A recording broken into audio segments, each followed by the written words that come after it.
The room smelled like old money and older opinions.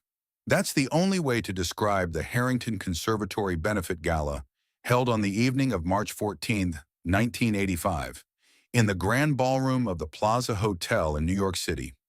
Crystal chandeliers, white tablecloths stiff with starch, men in tuxedos who had spent decades deciding who deserved to be called a real musician and who was merely entertainment. Whitney Houston was 21 years old. Her debut album had just gone platinum. 4 times over. Her face was on magazine covers. Radio stations couldn't stop spinning, "Saving All My Love for You." By every measurable standard, she was already a star. But not in that room. In that room, she was the warm-up act. The dessert before the real music began. The event organizers had booked her because her manager had pushed hard, because her label wanted the visibility, and because a benefit gala needed a recognizable name to sell tickets to people who wouldn't know a soprano from a second violin. She was there to dazzle the crowd between cocktails and the evening's classical program. A showcase headlined by the legendary vocal coach and conductor, Dr. Edmund Hargrove. If Whitney's story moves you, subscribe to this channel and hit the bell, because we go deep on moments like this one. Dr. Hargrove was 67 years old and had spent 4 decades at the top of the classical world. He had coached 3 Grammy-winning tenors, 2 opera stars who had performed at the Met, and 1 soprano who had made the Queen of England weep.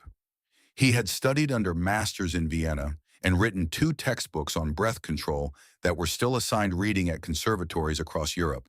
He was, in every circle that considered itself serious about music, a god.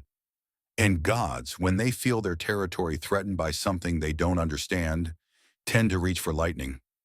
Whitney was backstage preparing when she heard it. She wasn't supposed to hear it. The conversation was happening just around the corner from the dressing room corridor. 2 voices that didn't bother lowering themselves because, why would they? Nobody who mattered was back here. "She's a jukebox, Edmund." That was Harrison Bale, the gala's artistic director, a thin man in his late 50s who wore his contempt like cologne. "Radio candy, 3 minutes and 40 seconds of manufactured emotion. Don't worry about it." "Radio candy?"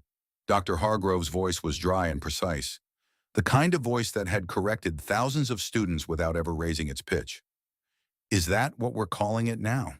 She's not a singer, not in any meaningful sense of the word. She's a product."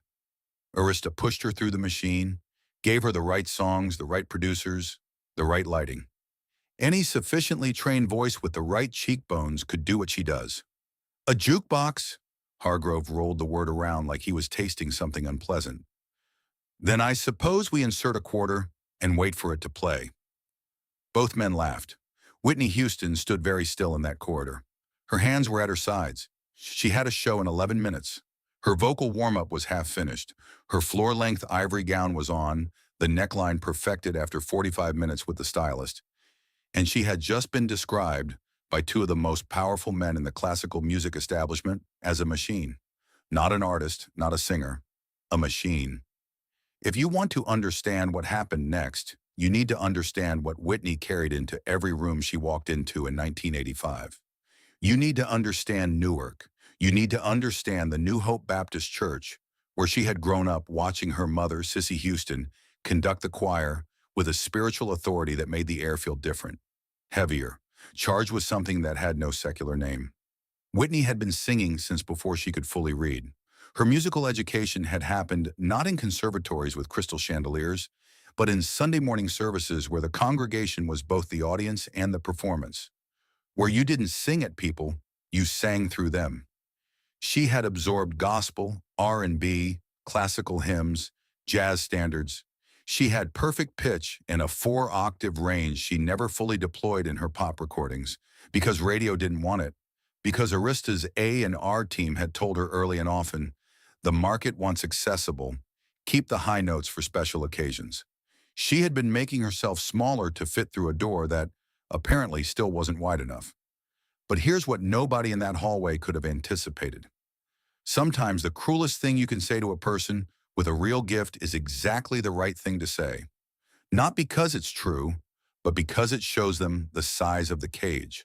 And once you've seen the cage clearly, You can never again pretend you don't feel its walls. 11 minutes later, Whitney Houston walked out onto the ballroom stage. The crowd was warm but distracted, the way gala crowds always are, half listening, half focused on their neighbor's jewelry or the wine in their glass. She got polite applause. Harrison Bale sat near the left side, already turned slightly away. Dr. Hargrove occupied the front center table, directly beneath the main spotlight's reach, a small notebook open in front of him and a pen in his hand. He was planning to take notes.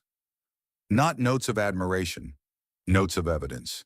She was scheduled to sing 3 songs, a crowd-pleaser opener, a ballad, and an energetic closer. The band was ready. The set list was locked. But as Whitney lifted the microphone and the first piano chords of her opener began to drift through the room, something shifted in her chest. It was a feeling she knew from church as a teenager. The moment when the Spirit would redirect a service, when her mother would change the hymn without warning, and the choir would follow by instinct. It was the feeling of a plan dissolving and something truer taking its place. She stopped. The pianist looked up, confused. The band held. Whitney turned to her musical director, a man named Gerald who had worked with her for 2 years and who had learned the hard way that when Whitney's eyes got that particular quality of stillness, you waited and you followed. "Gerald," she said quietly into the mic, though the whole room heard it, "give me the piano, just the piano, and start from the handle." Gerald blinked. The handle wasn't on the set list. It wasn't supposed to be on any set list. It was something Whitney had been learning privately, a Baroque aria she'd asked her vocal coach to teach her, not because she planned to perform it, but because she wanted to understand it, to know what it felt like to move through that kind of melodic architecture. "Whitney," Gerald started. "The handle," she said, not a request. At the table directly in front of her, Dr. Edmund Hargrove set down his pen. The pianist found the opening and began. The ballroom murmur faded as people registered that something unexpected was happening. You could feel it, that collective shift when an audience senses the performance has moved off script into something real. Whitney closed her eyes. What came out of her in the next 4 minutes was not what anyone in that room had prepared themselves for. It was not radio candy. It was not manufactured emotion. It was a Baroque aria sung by a 21-year-old woman from Newark who had spent a lifetime being told to make herself smaller and who had decided in the span of 11 minutes in a hallway conversation she was never meant to hear that she was done. Her voice moved through the aria's opening passages with a precision that made the conservatory-trained ears in the room go very quiet. The ornamentation was clean. The breath control was architectural. And then when the melody lifted toward its highest register, Whitney did something no one expected. She let the gospel in. Not as a violation of the form, but as a deepening of it.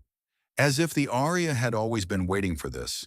As if somewhere in the composition, a door had always stood open that no one had thought to walk through until now. The note she held in the third phrase, a sustained high C that she bent, ever so slightly, with a control that turned a single tone into an entire emotional landscape, was the moment. The moment when Dr. Hargrove's pen rolled off the edge of his notebook and he didn't reach for it. The moment when Harrison Bale stopped talking to his neighbor and turned fully to face the stage. The moment when several people set down their wine glasses and forgot they were holding them. She held that note for what felt, to everyone present, like much longer than it was. Then she let it resolve, softly, devastatingly, into the aria's final phrase. The room was completely silent for 3 full seconds. Then it broke open. But as the applause swelled and Whitney opened her eyes, she wasn't looking at the audience. She was looking at Dr. Edmund Hargrove. He was standing, both hands pressed flat on the table in front of him. His face held the expression of a man who has just been asked a question he cannot answer.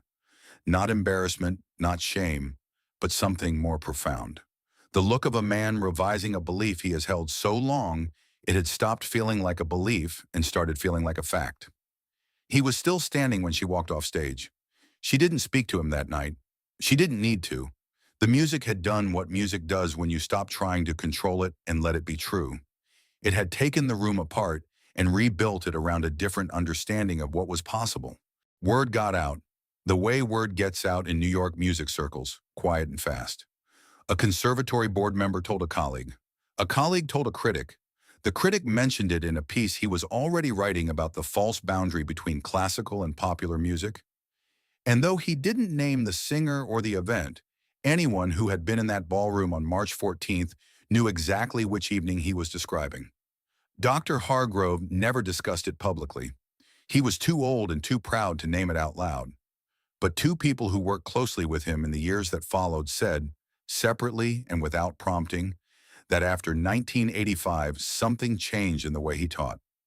He began including a new element in his lectures, a section he called, in careful academic language, the problem of institutional recognition.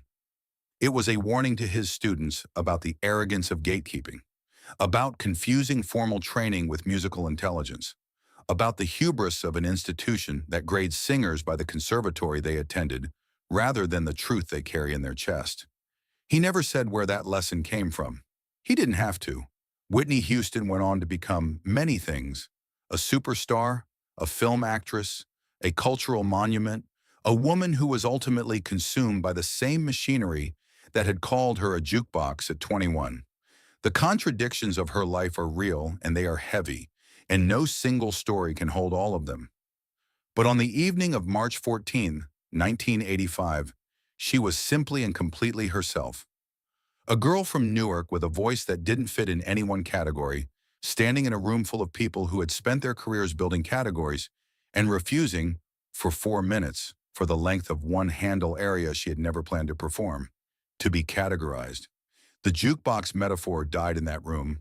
What replaced it was something no one present ever quite found the words for.